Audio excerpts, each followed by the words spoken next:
Yeah, the idea for Furnace really came from thinking about my worst nightmare, or what my worst nightmare might be.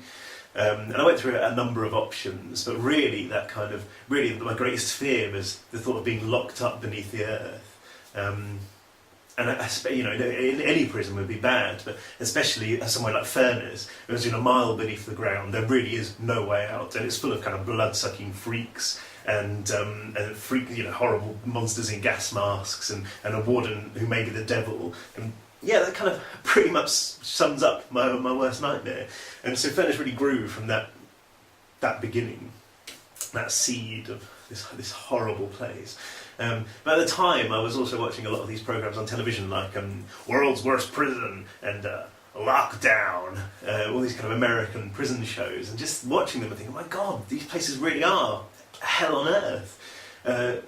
People are dying every day, and it was awful. And so, and that really kind of gave Furnace its realism, I suppose. It was watching all these shows and realising that, these places really were hell.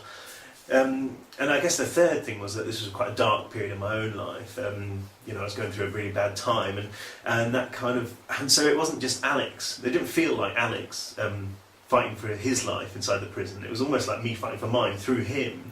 If he didn't survive this, or if he couldn't escape, then neither could I. So I needed him to get out. And so that was really what gave the book its kind of emotional drive, and its kind of, hopefully, its power, because it really was me inside that prison at the time, fighting alongside Alex to get out.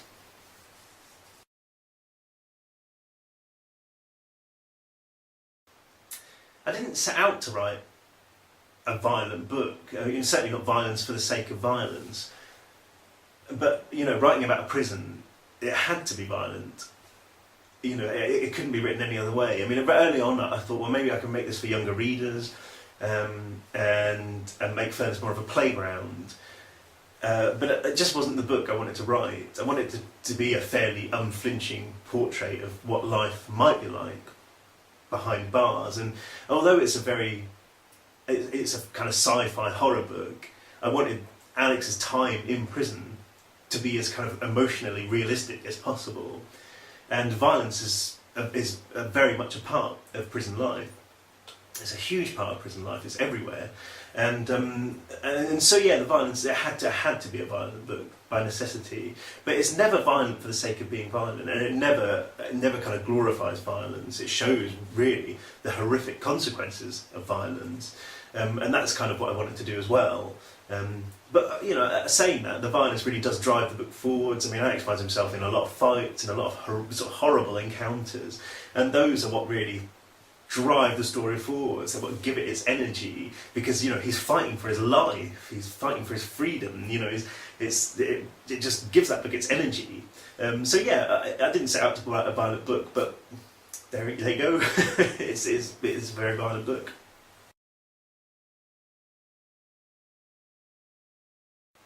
Yeah, the violence is difficult to write about. Just because when you become very attached to these characters, putting them through any kind of horrible encounter is difficult, because you feel really mean. And Alex kind of really goes through the gauntlet. But saying that, when you're writing about these kind of experiences, these violent experiences, it's exciting, and it becomes. Because when you're so immersed in the character, in that narrative, it's not just him fighting for his survival. It's you're in there, you're in his head, and it's you fighting for your life. Fighting tooth and claw, for your own survival. And in that sense, writing those scenes is incredibly exciting, especially when you don't really know how they're going to end up. I think the worst thing, to be honest, is death, is writing about death, especially when it's a character you've come to love. And when you do write these characters, they become your best friends, they become your family, and killing them off. You don't just feel like you've lost your best mate, you feel like you've murdered them, which is a horrible experience. And there is a lot of death in Furnace. Alex loses a lot of friends, the reader will lose a lot of friends, but it's very much a part of this prison life, of this horrific existence that he's been plunged into. and so yeah, but death is very much a part of that. But yeah, it's very difficult to write, and I have to confess that several points writing the Furnace books I was blubbering like a baby.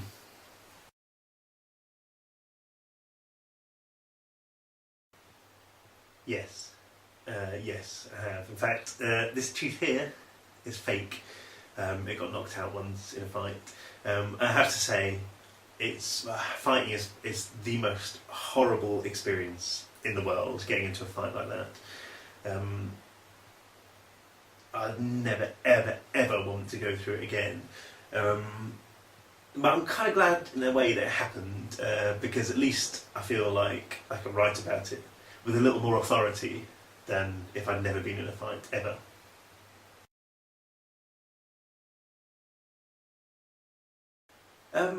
In the early drafts, Alex had exactly the same name as me. He was Alexander Gordon Smith. And I'm not really sure why that was. I think when I just started writing the book, it was a first-person narrative, and it just worked out that way. That Alex was me, and I can't remember why it got changed in the end. I think the publisher Faber were I think they thought that after the Furnace series was over, I'd write some more books, and that it might be confusing. They might think that maybe the character was writing books. I can't remember, but yeah, so it got changed to Alex Sawyer, mainly because I'm a huge fan of Mark Twain, and Tom Sawyer really kind of evokes that spirit of adventure, and it just felt right. And I was going to change the first name as well, but by then I'd written the books, and the character was Alex. There was nothing on earth that could have changed that. Nothing on earth at all.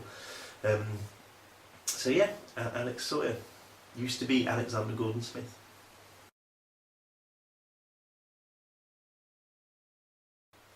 I'm not a big one for planning, I have to confess. I find it, if you plan in too much detail, if you plan every single kind of nook and cranny of your story, then you kind of lose that.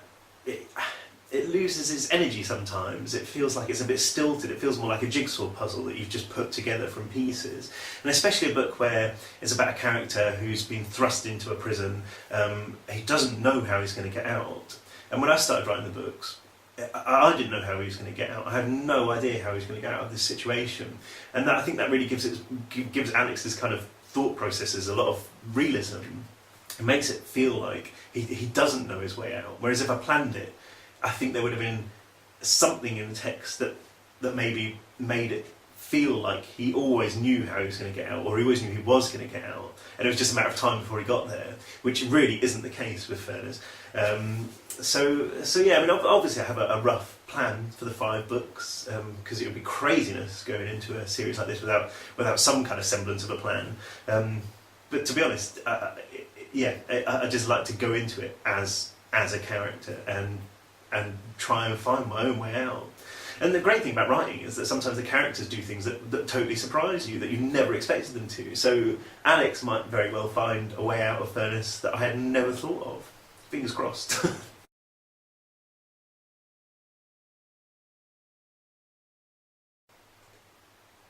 Now that's a good question. Yes, I have. And I felt terrible about it. Once when I was about, 17 or something, I stole a load of books from my mum and tried to sell them. And I did feel awful, because there were some really personal ones there. And I didn't even get any money out of it really. And I'll never forget the kind of, when she found out it was me, and it just really was the worst feeling in the world. So yeah, that's why I don't think I'd ever commit a crime ever again, because it just felt awful. Sorry, Mum.